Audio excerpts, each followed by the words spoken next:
Okay, so today's lesson is we're going to look at connecting linear patterns to linear relations to linear graphs. Basically, we're going to tie together your grade 7, 8, and now grade 9 skills when it comes to patterns and how they relate to equations and graphs. I call it moving from 4.1 to 4.2. It's also, you'll never have to guess and check these problems again. We're doing you a favor. Josh is excited. All right. I had the class do this as a little warm-up. Let's see how they did. They should have drawn me a picture with 1, 2, 3, 4, 5, 6 posts in it. With 1, 2, 3, 4, 5, 6, 7, 8, 9, 10, 11, 12, 13, 14, 15 rails. 6 posts, 15 rails. How'd we do? Excellent. Now, this is the part where people tend to kind of forget what it was like in grade 6 and 7 when you didn't actually have the algebra skills you do now. I'll bet some people wrote in this part of the question, they wrote down, the pattern is to times 2 and add something. Well, guess what? That's not really describing the pattern. You've actually described your equation that describes the pattern. You've described your description. Very inception of you. Anyway, the way I would actually describe this pattern is, how does it help you build the fence? So I would say something along the lines of the pattern in words is every time I add a post, I add, that's an A, and the answer to that is 3 more rails. That's the description we're looking for. That's what they mean by in words. Don't just change the equation into words. Actually talk about the pattern inherent in the problem. So that's what we're looking for there. The next thing they ask you is they ask you to maybe make a chart. The number of posts. Well, if I had 1 post, I don't need any rails, right? This diagram doesn't have any rails. If I have 2 posts, I need 3. 3 posts, I need 6. So 4, 5, 6, 7, 8. You can see already that this pattern is 3, 6, 9, 12, 15, 18, 21. And then you hit what you did maybe in grade 7 and for sure in grade 8. This, by the way, is a typo. It's an equation we're going to make, not an expression, because it's going to have an equal sign in it. What is the equation that fits the pattern? So the equation that fits the pattern is, and this is your grade 8 skill happening right here. You would go, gee, how do I turn 1 into 0? Maybe I minus 1. Well, 2 minus 1 doesn't make 3, so nope, it's not minus 1. Is it possible that it is some sort of multiply? Well, no, you can only multiply 0 to turn a 1 into a 0, and certainly 2 times 0, again, is not 3. So we've now determined that the pattern must be times and subtract. So what is it? Well, the first thing I'll try is try timesing by 2. And if I times by 2, I get 2, and if I minus 2, I get 0. So maybe the pattern is times 2 minus 2. Let's see, does that work? 2 times 2 minus 2 is not 3. Nope, it's not times 2 minus 2. Let's try timesing 3. If I take 1 and I times it by 3, I have to minus 3 to get to 0. Does that work for the next one? Yes, it does. Does it work for the next one? Yes, it does. Okay, I'm going to try one more just to make sure. Winner. The winner is 2 times 3 and minus 3. Now, again, as a grade 7er, you're pretty much done there. As a grade 8er, you're supposed to be able to make this into a linear equation. And it should look like this. Y numbers are 3 times X numbers minus 3. Writing it like this, X3 minus 3, baby talk. In grade 8, you were supposed to be able to write it like this. And then you're supposed to be able to actually work with it. Now that I have an equation, how many rails would be found in the 49th term? That means that the X is 49. So 3 times 49 minus 3. That you can do in your head. If you know what 3 times 50 is, 3 times 50 would be 150. That's 1 less 3 is 147. Minus 3 more is 144. Now, I'm going to ask the students in the class who've been following along to add more of a grade 8 level, like a tough grade 8 question to this. Towards the end of grade 8, and certainly now in grade 9, you could answer this question. You have either room at the bottom or you could add this to the top of the other side of this page. How many posts would I need for 513 rails? So I'll give them a second to think about that. And we're back. So the equation again was y equals 3x minus 3. But if I'm telling you how many posts I have, that's the number that goes, or sorry, the number of rails I have, that's the number that goes in for y. So 513 equals 3x minus 3. So I'm going to add 3 to both sides. So that's 516 equals 3x. Then I'm going to divide both sides by 3. I can kind of do that in my head. 3 goes into 5 once with a 2 left over. 3 goes into 21 7 times and into 6 2 times. So x equals 172. Nicely done. Maybe one last little complication that, again, I don't know that I'd even do this to the grade 8s on a problem like this, but certainly as a grade 9 you should understand this. What if I modified the problem real slightly? What if I'd have said that it was 511 rails? Okay, and then again, my equation is y equals 3x minus 3. I'd put the 511 in here, and what's about to happen to me in this case? Bad numbers. Well, we're certainly not going to get whole numbers. I add 3 to both sides, I get 514. 5 plus 1 plus 4 is 10. Does 3 go into 10? No, so it doesn't go into 514 either. So from there, I divide both sides by 3. You realize, you've heard me say this 100 times, I'm sure, I don't really like decimals when I'm doing algebra. In this case, I wouldn't even use a fraction either. I'd kind of think about this like the way I thought about it in elementary, as a remainder. And then I'd think about what that remainder means. I would have, let's see, 3 goes into 5 once, carry a 2. 3 goes into 21 7 times. 3 goes into 4 once, but then there's a remainder 1. What would that mean in the context of this problem? Well, it would mean that I could build you the fence with 171 posts, but I'd have a rail left over that I can't use. So notice that this tells me lots about the pattern. And then in grade 8, you learned how to take patterns like this, not just do equations, but also graph them. So graphing the post to rail relation. Here was the equation again, and here was the list of points. 1 was 0, 2 was 3, 3, 4, 5, that's enough points. So that's 3, 6, 9, 12. Actually, already this one's too big for my grid. Now this, of course, it doesn't make sense to talk about negative posts or negative rails, so I really only need this quadrant here of the graph. But I'll keep the whole grid with me just in case. 1 over 0 up is right there. 2 over 3 up is right here. 3 over 4, 5, 6 is there. 4 over, let's see, oh, wait, I put that point in the wrong spot. Fixed. So that was 3, 6. 1, 2, 3, 1, 2, 3, 4, 5, there we go, 6. And then 4 over becomes 9 up is there. And as you can see, oh, wait a minute, I put that point in the wrong spot too, hang on. There we go.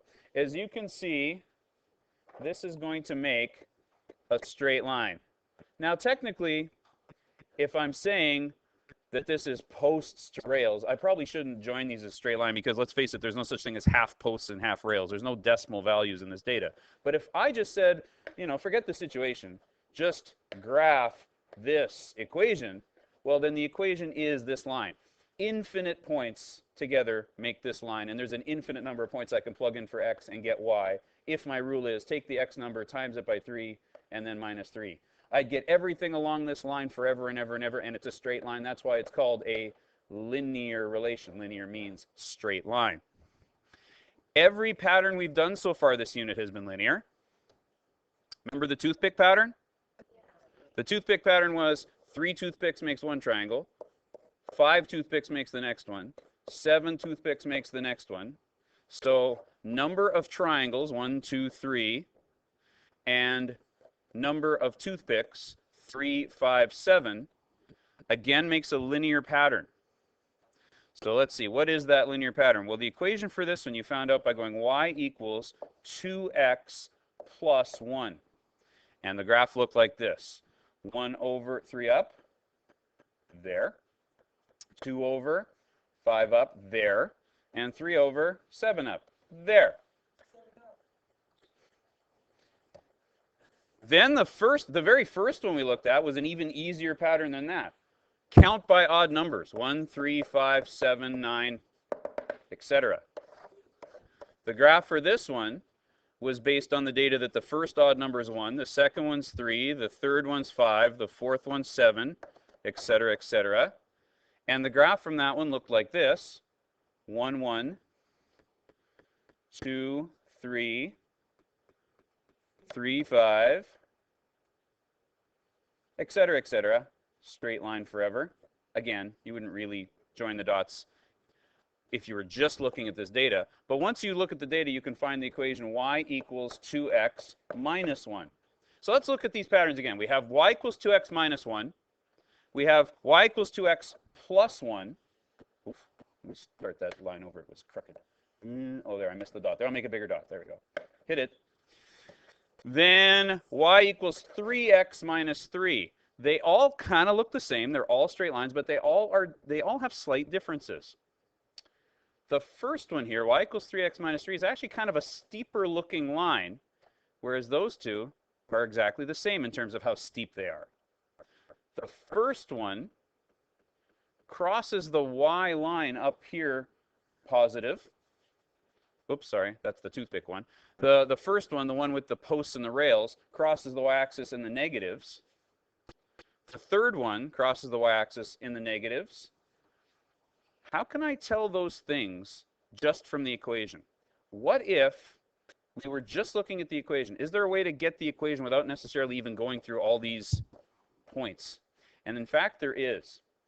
And when I use the word steep, that's really not a good word to be using. We have a much more grown-up grade 9 word. We're going to call it slope.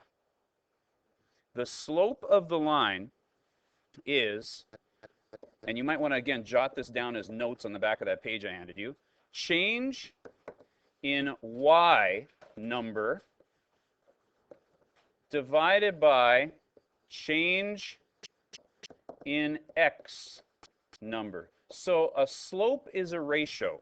When I say how fast is a car going, hey, no problem, that's a ratio. It's speed in kilometers divided by hours of time it takes me. Speed divided by time, kilometers per hour. When I say how fast is a line going up, it's a ratio of how fast y changes divided by how fast x changes. We have a fancy symbol for that in math and physics. When a number that you're measuring that's a variable, like x or y, is about to change, we use the Greek letter delta, which luckily for us is easy to draw. It looks like a triangle. It's like the letter D in the Greek alphabet. Delta y divided by delta x. And again, delta means change. And there's an even easier way to say this that is probably the way most of you will remember it. If you want to know the slope of a line, you think of its rise over its run. Think about what the word rise means. How much did the line rise? That means how much did it go up? What does run mean? Do you run up walls? Not unless you're Spider-Man. So run is how far you went sideways. Let's back up to the patterns again. Now, I found the first one by guessing and checking. I guessed and checked till I figured out I was timesing by 3. But notice in the data, it always goes up by 3. And it always moves over from point to point by 1. From one point to the next, it rises 3, runs 1. Rises 3, runs 1. Rises 3, runs 1. 3 divided by 1 makes that number there. That's my slope number. I never have to guess and check that number again. Let's see if that works on the next one. It rises from 3 to 5. That's plus 2. It runs from 1 to 2. That's plus 1. Up 2 over 1. Up 2 over 1. Forever and ever and ever. That's why this number is a 2. Same thing with that pattern. Now, this is kind of interesting. We know our odd numbers well enough that what if I actually didn't know a couple of them? What if I actually say I went from 1, 1, 2, 3, and I didn't know this number was in the pattern? I'm going to say I don't know that this number, that one number. I just know that, oh, the next one's 9. So again, first, second, third, fourth, I don't know, but the fifth one's 9. So I jump to 5, 9, and I don't know these numbers in the pattern. Let's just pretend that for a sec. Definitely this is my rise of plus 2 and my run of plus 1. But when I go from here to here, gee, that's strange. I rise from 3 to 9, which is plus 6, and I run from 2 to 5, which is plus 3. Think about that as a formula again. Rise over run. Well, for the first 2 points, it rises 2 and it runs 1. Right? From here to here. Up 2, over 1. Then I go from here to here, say again, up to 5, 9. 1, 2, 3, 4, 5, up to 9, right there. So I rise 6, and I run 3. Think about that number for a sec. Rise 6, run 3. What do you notice about those two ratios? They're the same. So it doesn't even matter if my points are in a row. I can still find the equation. Both of these things are equal to 2, and again, that's why that number is a 2. I never have to guess it and check it ever again. It's called the slope. It's the rise over run of a line.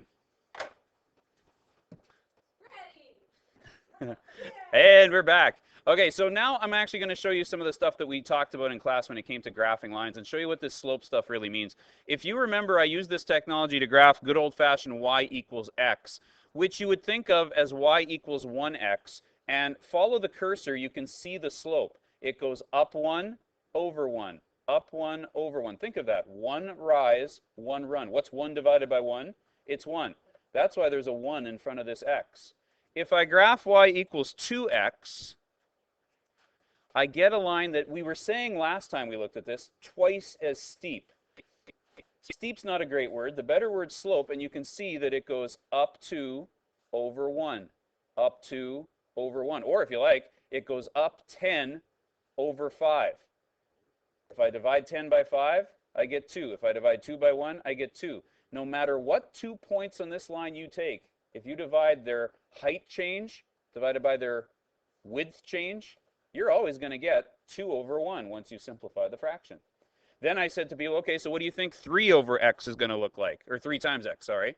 And that's going to be even steeper than the red line because it goes up 3 over 1, up 3 over 1. Then I asked the question, so what would a line look like that's in here? And the guess that somebody says is, well, what about 0.5x? And that actually is right, but I actually typed it in as 0.5x. But you know what? I've been saying this all along.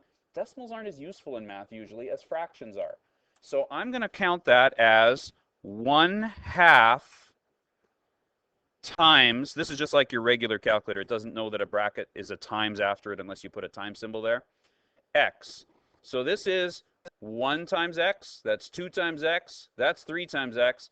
1/2 times x is going to fit into the space at the bottom. Think about it.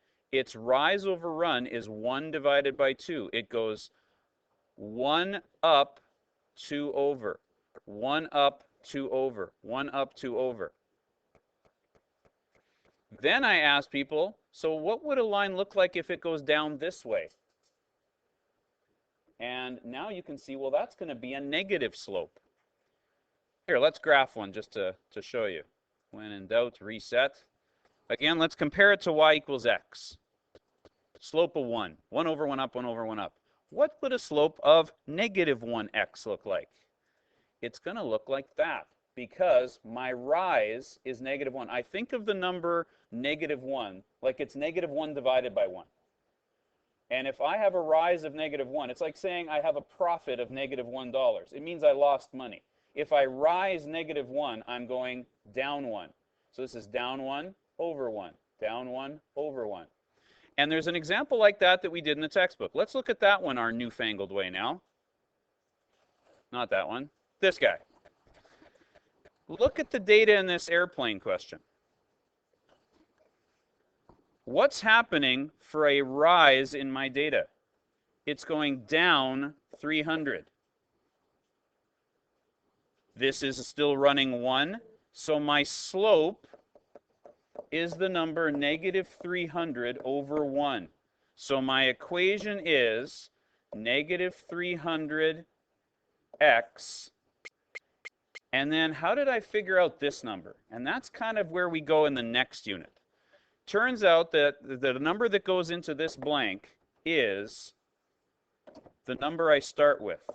And I'll leave it to you guys So go back to the other examples and see if you can figure out, well, then how did we figure out this number in the other examples? And that leads us into chapter 4.2.